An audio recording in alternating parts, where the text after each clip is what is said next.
اس میں جو چیزیں بڑی اہم ہیں وہ یہ ہیں کہ اوورسیز پاکستانیز جو پچھلے کئی سالوں سے کئی دہائیوں سے پاکستان کے اندر اپنے حقوق کی جنگ لڑ رہے ہیں، اپنے لیے ووٹنگ رائٹ مانگتے رہے. خان صاحب کے دور میں ہم نے باقاعدہ ان چیزوں پہ کام مکمل کر لیا، اور اس کے بعد انفارچونیٹلی جب ان کا ٹائم آیا تو وہ چیزیں واپس ہو گئیں. ووٹنگ رائٹس کے علاوہ ان کی فیملیز کے ساتھ آپ اس ملک میں کیا کر رہے ہیں؟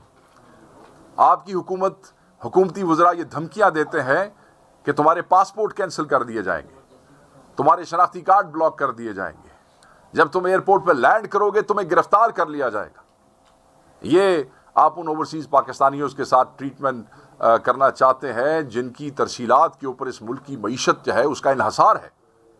دوسری طرف ان کی فیملیز کے ساتھ کیا ہو رہا ہے؟ سالوں سے ان کے جو انویسٹمنٹ یہاں کرتے ہیں، جس کے لیے ہم وہ لٹرلی بیگ دیم کہ آپ پاکستان میں انویسٹ کریں، وہ جو انویسٹمنٹ کرتے ہیں ریئل اسٹیٹ سیکٹر میں، ان کے پلاٹس پہ قبضہ، ان کی زمینوں پہ قبضہ، پولیس ان کو ڈفرینٹ ڈسٹرکٹس میں کیسے ان کو جو ہے وہ مسٹریٹ کرتی ہے، اور کس طرح ان کی چیزوں کی جو ہے وہ حفاظت نہیں ہوتی، کس طریقے سے وہ پاکستان کی محبت میں دن رات محنت سے کمایا ہوا پیسہ پاکستان میں انویسٹ کرتے ہیں. یہ جو پچھلے 1.5-2 سال سے ان کے ساتھ ہو رہا ہے، ان کی فیملیز کو تنگ کیا جا رہا ہے، ان کے رشتہ داروں کو اریسٹ کیا جاتا ہے، ان کے رشتہ داروں کو جو ہے تھریٹس دی جاتی ہیں، ان کے گھر سیل کر دیے جاتے ہیں، نقشے کینسل کر دیے جاتے ہیں، ان کی جو انویسٹمنٹس ہیں بزنس سیکٹر کے اندر وہ انشور کرتے ہیں کہ ان کو ذلیل و خوار کیا جائے.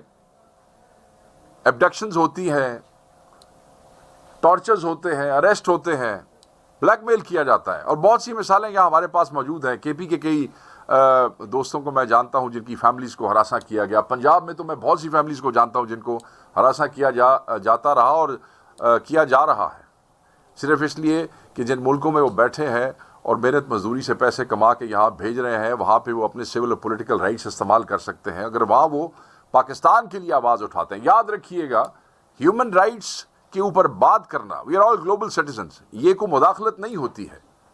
دنیا میں جہاں بھی کسی ملک میں بھی ہیومن رائٹس وائلیٹ ہوتے ہیں، دنیا اس پہ بات کرتی ہے. اور یہ ایسا فینومینا نہیں ہے کہ جس کو ہم انٹرفیئرنس، یہ ایسا فینومینا ہے جس پہ بات کرنا لازم ہے اور سب پہ لازم ہے. تو میں یہ سمجھتا ہوں کہ جب آپ اوورسیز پاکستانیز کو اس طرح ٹریٹ کریں گے، جب آپ ان کو ان کے رائٹس نہیں دیں گے، جب آپ ان کی جائیدادوں کو، ان کے رشتہ داروں کو، ان کے انٹرسٹ کو یہاں پہ پروٹیکٹ نہیں کریں گے، اور پھر آپ جو ہے وہ انشور کریں گے کہ وہ جب یہاں پہ لینڈ کریں تو انہیں گرفتار کر لیا جائے، تو پھر آپ ان سے کیوں ایکسپیکٹ کرتے ہیں کہ وہ ریمیٹنسز کے حوالے سے وہ جو ہے وہ آپ کو oblige کریں گے. یہاں پہ بالکل یہ سوال بھی ہوتا ہے کہ یہ تو آپ جو ہے وہ نقصان کر رہے ہیں جی، یہ تو آپ اپنے ملک کی اکانومی کا نقصان کر رہے ہیں.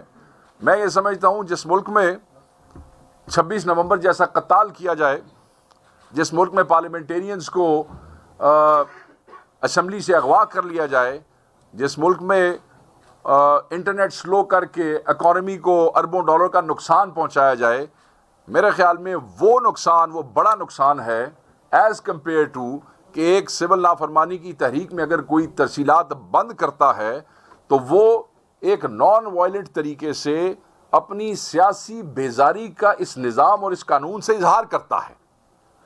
پاکستان تحریک انصاف پاکستان کی سب سے بڑی سیاسی جماعت ہے.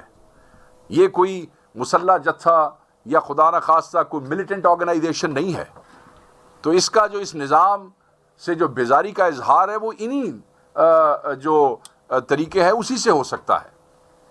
اپنے ذہن میں رکھیے گا عمران خان صاحب جنہوں نے یہ کال دی ہے، یہ وہی عمران خان صاحب ہیں جنہوں نے روشن ڈیجیٹل اکاؤنٹ کی بنیاد ڈالی، اور اوورسیز پاکستان نے 4.2 بلین کے لگ بھگ ڈالرز جو ہیں وہ اس روشن ڈیجیٹل اکاؤنٹ کے میں ڈپازٹ کیے. یہ وہی عمران خان صاحب ہیں.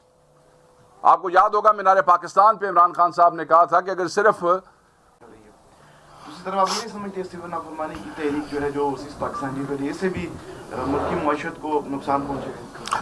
نہیں، میں نے آلریڈی کلیئرٹی سے اپنی گفتگو میں پہلے بھی بتایا کہ جو نظام اور جو ہتھ کنڈے اور جو کچھ اس وقت اس ملک میں ہو رہا ہے اس کو ختم کرنے کے لیے، اس سے جان چھڑانے کے لیے یہ قربانی اوورسیز کو دینی پڑے گی. خان صاحب ہیز تھاٹ اباؤٹ اٹ، اور وہ سمجھتے ہیں کہ جو وہ نقصان ہے وہ اس ریمیٹنس کی ترسیل کی رکاوٹ سے بہت بڑا ہے.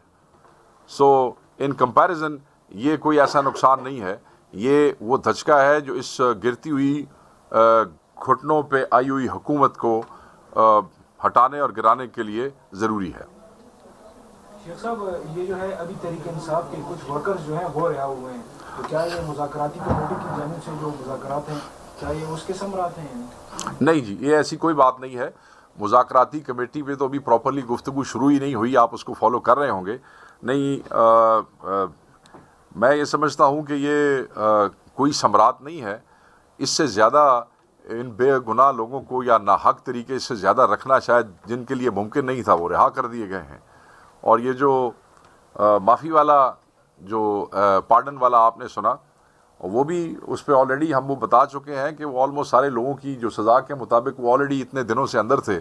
اگر آپ وہ کیلکولیشن کریں جو بھی سزا ہوتی ہے وہ دن اور رات کاؤنٹ ہوتا ہے، تو آلریڈی اس میں رہ چکے ہیں. اور ہمیں یہ بھی سمجھ نہیں آتی کہ یوزلی تو اس میں ہوتی ہے اپیل کے بعد مرسی پٹیشن آتی ہے اور اس کے لیے پارٹن جاتی ہے. مگر یہ خود یہ کیسے ہو گیا اپیل کے بغیر ہی آلریڈی پارٹن والا کیس انہوں نے فائنل کیا.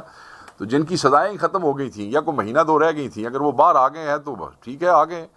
اس میں کوئی یہ سمجھے کہ جی یہ کوئی خیر سگالی ہے یا کوئی ثمرات ہیں، تو I am sorry we deny that. شیخ صاحب، یہ جو ریمیٹنسز پر پابندی یا سول نافرمانی کی تحریک کی جو بات ہو رہی ہے، تو کیا اس سے پاکستان تحریک انصاف حوالہ ہنڈی کو کی حوصلہ افزائی نہیں کر رہی؟ اور دوسرا کہ جو بین الاقوامی وہ ہے پابندیاں ہیں، کیا اس سے پاکستان متاثر نہیں ہوگا؟ ایک بار پھر FATF کی گرے لسٹ سے کتنے مشکل سے نکلے ہیں. دیکھیں، پہلی بات تو یہ ہے کہ ہم نے کسی بھی جگہ پہ یہ کسی کو نہیں کہا کہ آپ ہنڈی کے ذریعے پیسے بھیجیں.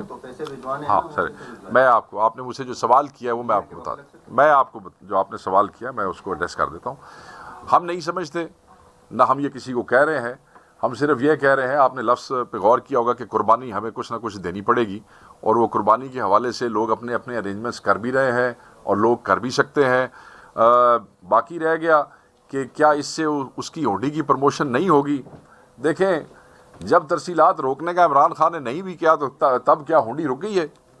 سو یہ تو گورنمنٹ کا کام ہے، اس کو چیک کرنا وہ جانے اور ان کا کام جانے. ہم تو کوئی ایسی جو غیر قانونی چیز ہے نہ اس کو پروموٹ کرتے ہیں نہ اس کو بڑھاوا دیتے ہیں. ہم نے لوگوں سے قربانی کے لیے کہا. عمران خان صاحب نے ڈائریکٹ جو ان کا ایک محبت کا رشتہ ہے اوورسیز پاکستانی سے، انہوں نے ان سے قربانی اور اس ایفرٹ کے لیے کہا ہے. And I think people will make arrangements. وہ آپ کو پتہ لگے گا جس طریقے سے چیزیں سامنے آئیں گی. شیخ صاحب، یہ سول نافرمانی کی بات کریں، سٹارٹ کب سے یہ تاریخ بتا دیں، اور ابھی تک کتنا مطلب اسٹیمیٹ تو آپ لوگوں نے لگایا ہوگا، کتنے آئے ہیں؟ نہیں، اس میں ایسی بات نہیں ہے. دیکھیں، جو جس دن سے عمران خان صاحب نے یہ چیزیں کو چل رہی ہیں، کو پچھلے 15-20 دنوں سے چل رہی ہیں، اس میں آپ کو یاد ہوگا جب لاسٹ پریس کانفرنس میں نے کی تھی تو خان صاحب نے 2 دن بڑھا دیے تھے. جب یوم شہداء منایا جا رہا تھا، آپ کو یاد ہے، تو اس حوالے سے خان صاحب نے کہا تھا کہ اس کے بعد یہ شروع ہو جائے گی، اور وہ 14 تاریخ تھی. کیونکہ پھر وہ ہم نے 2 دن اس کو آگے بڑھایا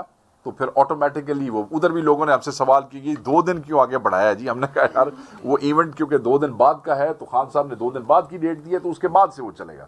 سو یہ اس دن سے آن ہے. لوگ کنفیوز تھے، ہم کنفیوز نہیں تھے. یوزلی لوگ ترسیلات بھیجتے ہیں یکم کو، جب لوگوں کو تنخواہیں ملتی ہیں یا لوگوں کا جو منتھ اینڈ ہوتا ہے بزنس کا، تو وہ 14 تاریخ تھی.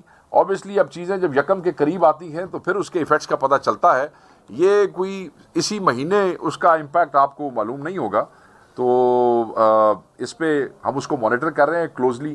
1-1.5 مہینے بعد آپ کو 2 مہینے تک اس کے امپیکٹ کا اندازہ بہتر طریقے سے ہو سکے گا. کیا دیکھتے ہیں، ایک طرف مذاکرات چل رہے ہیں، دوسری طرف سول نافرمانی کی کال ہو رہی ہے. اس طرح آپ نے کہا ہے کہ ترسیلات جو ہے نہ بھیجے ادھر. کل اسلام آباد میں دوسرا دور ہوا مذاکرات کا، تو یہ اس پر اثر انداز نہیں ہوگا مذاکرات؟ دوسری بات یہ بتائیں، آپ کی طرف سے بھی جو چارٹر آف ڈیمانڈ پیش کی گئی، گورنمنٹ کی طرف سے بھی کچھ سامنے آئے ہیں؟ اچھا چلیں، آئی ول ٹیک دیز 2 questions. پہلی بات تو یہ آپ کو پتہ ہوگا کہ کل سوال کیا کسی نے کہ اگر 6 کو خان صاحب کو سزا ہو جاتی ہے تو کیا مذاکرات